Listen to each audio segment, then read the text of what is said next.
नमस्कार. मी भाऊ तोरसेकर. तुम्ही बघत आहात प्रतिपक्ष. मित्रांनो, इतिहासामध्ये, वर्तमानामध्ये आणि भविष्यामध्ये सुद्धा काही गोष्टी जशाच्या तसा पुन्हा पुन्हा घडत असतात. आपल्या डोळसपणे तिकडे लक्ष असेल तर त्या आपल्या लक्षात येतात, आपल्या नजरेत भरतात, नाहीतर त्या विस्मृतीत जातात. मला आज 6 वर्षापूर्वीचा घटनाक्रम आठवतोय, कारण तशीच्या तशी परिस्थिती आज आलेली आहे. येस, 2020 मध्ये जी परिस्थिती होती राजकीय, तशी परिस्थिती आज जशीच्या तशी माझ्या समोर उलगडताना दिसते. आणि म्हणून तो घटनाक्रम 6 वर्षापूर्वीचा आणि आजचा घटनाक्रम याची तुलना करण्याचा मोह मला आवरत नाहीये, नाही आवरत. कारण अशीच चर्चा राज्यसभा निवडणुकीची, अशीच चर्चा 6 वर्षापूर्वी झाली होती, ही विसरू नका. सध्या एक चर्चा चालू आहे की उपमुख्यमंत्रीपदी शपथ घेतलेल्या दिवंगत अजितदादांच्या पत्नी सुनेत्रा पवार यांनी आपल्या राज्यसभा सदस्यत्वाचा राजीनामा द्यावा लागेल आणि त्यासाठी पोटनिवडणूक होणार, ही काळ्या दगडावरची रेघ आहे. त्यांनी शपथ जर घेतली आहे तर त्यांना आमदार म्हणून निवडून यावं लागेल, आणि आमदार म्हणून निवडून यायचं तर त्यांनी जी राज्यसभा निवडणूक लढवून तिथलं सदस्यत्व मिळालं होतं ते सोडावं लागेल. अर्थात ते लगेच सोडण्याची गरज नाही. अगदी आमदारकीची निवडणूक जिंकली तरीही सोडण्याची गरज नाही. पण एकदा त्या आमदार झाल्या की त्यानंतर 6 महिन्याच्या आत त्यांना कुठलं तरी एक पद सोडावं लागतं. अन्यथा दोनही पद त्यांच्याकडे राहतात आणि त्या वापर करू शकतात. काँग्रेसच्या एका मुख्यमंत्र्याने 4-5 महिने मुख्यमंत्री पद भोगलं होतं, पण ज्या वेळेला बिकट प्रसंग आला तेव्हा तो लोकसभेचा सदस्य होता, ती खासदारकी सोडलेली नव्हती, आणि त्याने लोकसभेत येऊन अटल बिहारी वाजपेयी यांच्या सरकार विरुद्ध मतदान केलं होतं खासदार म्हणून. वास्तवात तो ओरिसाचा मुख्यमंत्री होता. मला आता चटकन त्याचं नाव आठवत नाहीये. तर सांगायचा मुद्दा असा की सध्या जे 6 राज्यसभा सदस्य, 7 राज्यसभा सदस्य निवृत्त व्हायचे आहेत या वर्षी एप्रिल महिन्यामध्ये, त्यांची नावं सांगितली जात आहेत आणि त्यांच्या जागी कोण कोण परत निवडून येऊ शकतो किंवा त्यांच्या जागा कुठल्या पक्षाला किती मिळतील याची चर्चा चालू आहे. आणि मग शरद पवार परत एकदा जाणार का? पण त्यांच्या पक्षाकडे तर आमदारांची पुरेशी संख्या नाही. काही 37 आमदार कमीत कमी लागतील विधानसभेचे, ज्यांच्या मतावर राज्यसभेपर्यंत पोहोचता येतं. पण शरद पवारांच्या पक्षाकडे अवघे 10 आमदार आहेत आणि अजितदादांच्या पक्षाचे 41 आमदार जोडले तर 37चा आकडा पार होऊन शरद पवार परत एकदा राज्यसभेत जाऊ शकतात. पण विलिनीकरण होईल का? 2 राष्ट्रवादी मिळून शरद पवारांना पाठिंबा देतील का? की त्या जागी अजितदादांचे सुपुत्र राष्ट्रीय नेतृत्व करण्यासाठी पार्थ पवार यांना राज्यसभेत पाठवलं जाईल. पण आणखीन एक भाग आहे की सुनेत्रा वहिनी ज्या पदाचा राज्यसभेचा राजीनामा देणार आहेत त्याची निवडणूक आत्ता नाही, त्याची मुदत आणखी 2 वर्ष शिल्लक आहे. आणि त्यामुळे त्या जेव्हा राजीनामा देतील त्यानंतर 6 महिन्यात ती निवडणूक घ्यावी लागेल, वगैरे वगैरे. पण अशीच परिस्थिती बरोबर 6 वर्षापूर्वी होती. तुम्हाला आठवत असेल तर त्यावेळेला राष्ट्रपती नियुक्त असलेले मनोनीत खासदार कोल्हापूरचे युवराज छत्रपती संभाजी राजे यांचा राज्यसभेचा सदस्यत्वाचा कालखंड 6 वर्षाचा संपलेला होता. पण ते मराठा संघटन करायला निघालेले होते. मराठा आरक्षणाच्या दृष्टीने त्यांना काम करायचं होतं आणि म्हणून आपण संसदेमध्ये असलं पाहिजे असं त्यांना वाटत होतं. आणि म्हणून त्यांनी महाराष्ट्रातल्या सगळ्या राजकीय पक्षांना एक आवाहन केलं होतं की जे 6 सदस्य निवडले जाणार त्या 6 सदस्यांमध्ये भाजपचे 2 येऊ शकतात आणि महाविकास आघाडीचे 3 येऊ शकतात. शिवसेना, राष्ट्रवादी आणि काँग्रेस या तीनही पक्षांचा एक एक राज्यसभा सदस्य निवडण्याची क्षमता त्या त्या पक्षांमध्ये आहे. पण त्याच्या पलीकडे त्यांच्याकडे जी आमदार संख्या आहे त्यातून दुसरा खासदार त्या कुठल्याही पक्षाला निवडून आणता येत नाही असं संख्याबळ होतं. आणि दुसरीकडे भारतीय जनता पक्षाची स्थिती सुद्धा वेगळी नव्हती. त्यांच्याकडे 105 आमदार होते, पण 37-38 वगैरे काय जो कोटा होता 40चा तो 120 पर्यंत भाजपकडे नव्हता. त्यामुळे भाजपचे 2 राज्यसभा सदस्य निर्विवादपणे निवडून येणं शक्य असलं तरी उरलेला तिसरा जो राज्यसभा सदस्य आहे तो जिंकण्यासाठी भाजपकडे पुरेसे आमदार नव्हते आणि उरलेल्या सत्तेतल्या 3 पक्षांकडे नव्हते. त्यामुळे या वेगवेगळ्या 4 पक्षांमध्ये भाजप, शिवसेना अखंड, राष्ट्रवादी अखंड आणि काँग्रेस या 4 पक्षांकडे जी आमदारांची ज्यादा संख्या आहे त्या सगळ्यांनी आपल्याला पाठिंबा द्यावा अशी विनंती, जाहीर विनंती कोल्हापूरचे युवराज छत्रपती संभाजी राजे यांनी केलेली होती. आणि त्याविषयी शरद पवारांनी तात्काळ प्रतिक्रिया देताना जाहीर केलं होतं की आमच्याकडची जादा मतं म्हणजे राष्ट्रवादी काँग्रेसकडे असलेली जादा मतं काय 12-14 असतील ती जादा मतं आम्ही संभाजी राजेंना द्यायला तयार आहोत. साहजिकच हे चाचपून बघितलं जात होतं की सगळे पक्ष जर समजूतदारपणे वागले, तीनही सत्तेतल्या पक्षांनी एक एक उमेदवार उभा केला, भाजपने 2 केलं आणि 6वी जागा रिक्त असेल तिथे कुठल्याही पक्षाचं लेबल न लावता छत्रपती संभाजीराजे उभे राहिले तर ते सहजगत्या राज्यसभेत पोहोचू शकले असते. पण त्यांनी म्हणजे कुठल्याही पक्षांनी उघडपणे संभाजीराजे यांचं समर्थन केलं नाही. एक होते शरद पवार ज्यांनी तात्काळ आपल्याकडची जादा मतं द्यायला तयार आहोत असं सांगून टाकलं. पण दुसऱ्याच दिवशी उपमुख्यमंत्री तेव्हाही असलेले अजितदादा पवार यांनी सांगून टाकलं की असं राष्ट्रवादीला करता येणार नाही.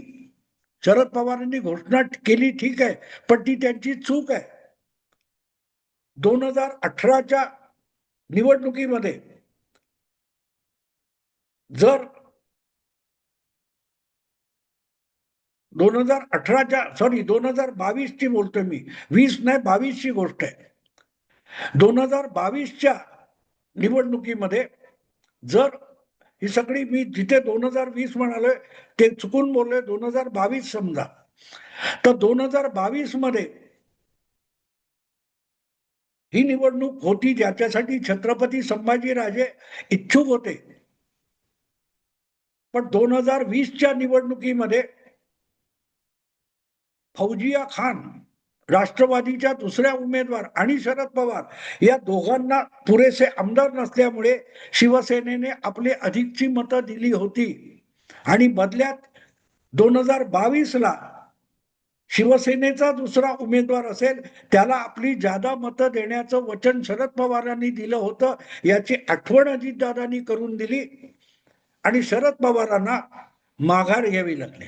थोडक्यात राष्ट्रवादीची जादा मतं 4 वर्षापूर्वी शरद पवार ज्या संभाजी राजेंना द्यायला निघालेले होते ती त्यांना मागे घ्यावी लागली. दरम्यान दुसरी जागा कोणाकडे होती तर शिवसेनेकडे होती.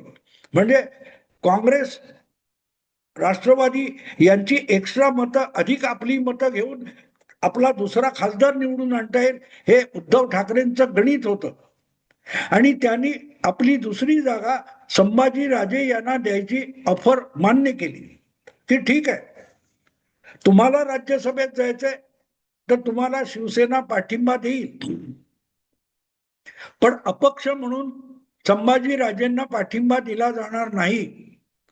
संभाजीराजे यांना रितसर शिवसेनेमध्ये प्रवेश घ्यावा लागेल, त्यांना शिवसैनिक व्हावं लागेल, आपल्या मनगटावर शिवबंधन बांधून घ्यावं लागेल, मगच शिवसेनेचा उमेदवार म्हणून त्यांना राज्यसभेच्या निवडणुकीत उतरता येईल.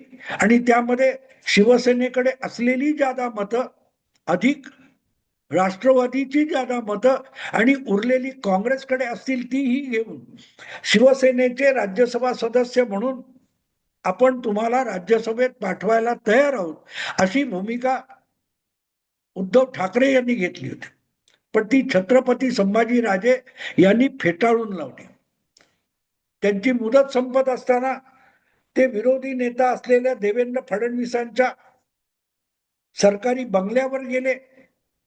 राष्ट्रपतीची नेमणूक आपल्याला मिळवून दिली, त्याबद्दल त्यांनी देवेंद्र फडणवीसांचे आभार मानले. आणि हा विषय संभाजीराजे यांनी सोडून दिला होता. आपल्याला सगळ्या पक्षांच्या बरोबर राहायचंय, आपल्याला कुठल्याही एका पक्षाशी बांधील व्हायचं नाही, ही त्यांची भूमिका होती. पण ती मंजूर झाली नाही आणि त्यांना शिवबंधन मानून घ्यायची अट घातली गेली, ती त्यांनी स्वीकारली नाही आणि तो विषय बारगळला. आणि मग मला वाटते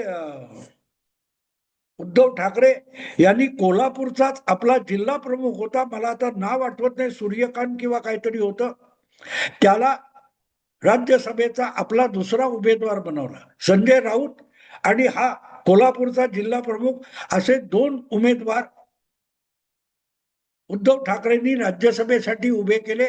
2022 ची गोष्ट आहे, ज्याच्यासाठी 10 जून 2022 ला मतदान झालं होतं. रात्री उशिरापर्यंत ते मतदान चाललं होतं. पण ज्या वेळेला संभाजीराजेंनी त्यातून अंग काढून घेतलं, तेव्हा देवेंद्र फडणवीसांनी गुगली टाकली होती. त्यांनी संजय महाडिक यांना भाजपमध्ये आणलं आणि भाजपचा तिसरा उमेदवार म्हणून राज्यसभेला उभं केलं.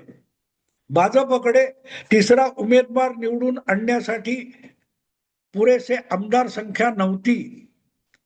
पण हा तिसरा उमेदवार उभं करताना देवेंद्र फडणवीसांनी एक गोष्ट जाहीररित्या सांगितली होती, जाहीररित्या, की आम्ही तिसरा उमेदवार उभा एवढ्यासाठी करतोय की सत्तेत बसलेल्या महाविकास आघाडीमध्ये अनेक नाराज आमदार आहेत, त्यांना आपल्या महाविकास आघाडीच्या नेत्यांना धडा शिकवायचा आहे आणि त्यासाठी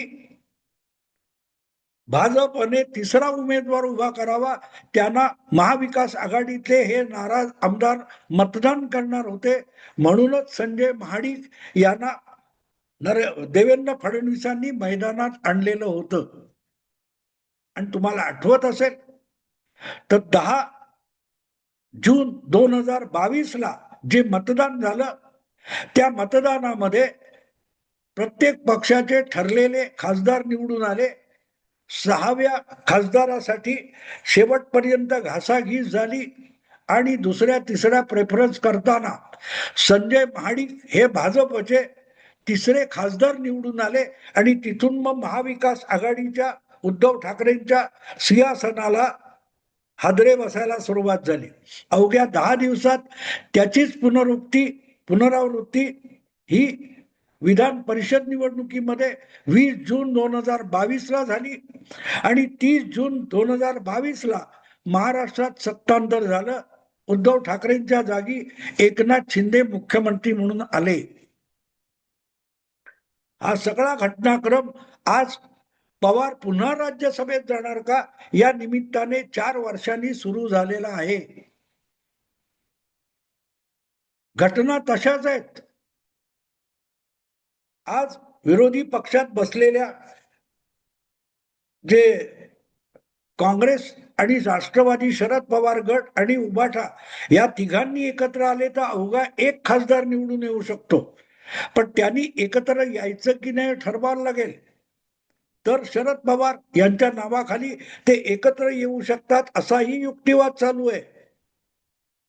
आणि खरोखरच शरद पवारांची परत राज्यसभेत जायची इच्छा आहे का, याविषयी त्यांनी जाहीररित्या काही वाच्यता केलेली नाही किंवा पवार परिवाराकडून सुद्धा कुठलाही याविषयीचा उच्चार बाहेर आलेला नाही.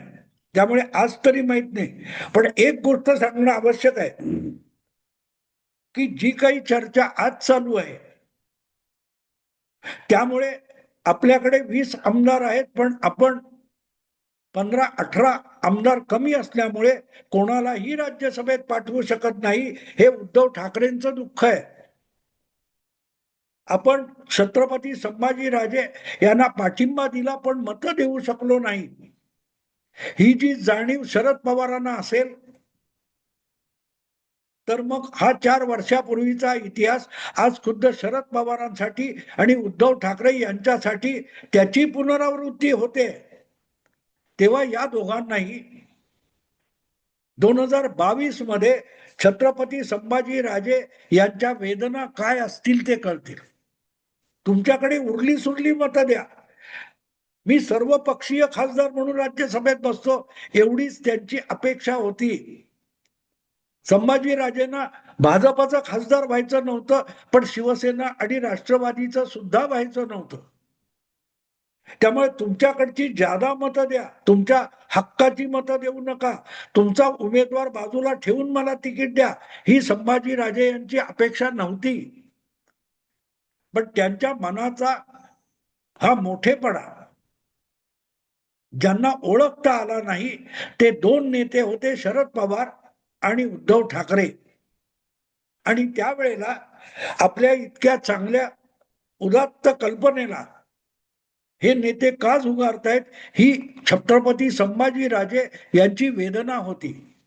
मला असं वाटतं की आज सगळ्या पक्षांनी जर 7वा उमेदवार म्हणून शरद पवारांना पाठवायचं ठरवलं तर ही विषय सोपा होऊ शकतो. सोपा होऊ शकतो. पण तो होईल असा नाही. इतिहास पुन्हा पुन्हा येत असतो, पुन्हा पुन्हा रिपीट होत असतो. पण वेदना जी आहे ती संभाजीराजे यांच्या मनात ठसठसणारी ती वेदना तेव्हाची कदाचित आज तेही विसरून गेले असतील. पण ती वेदना आज जशीच्या तशी उद्धव ठाकरे आणि शरद पवारांच्या वाट्याला आली. इतिहास पुन्हा पुन्हा घडत असतो. इतिहासापासून आपण शिकलो नाही तर इतिहासाची पुनरावृत्ती होते, याचाच हा दाखला आहे. मित्रांनो, आता थांबतो. आवडलं लाईक करा, शेअर करा आणि प्रतिपक्षाला सबस्क्राईब करा. नमस्कार.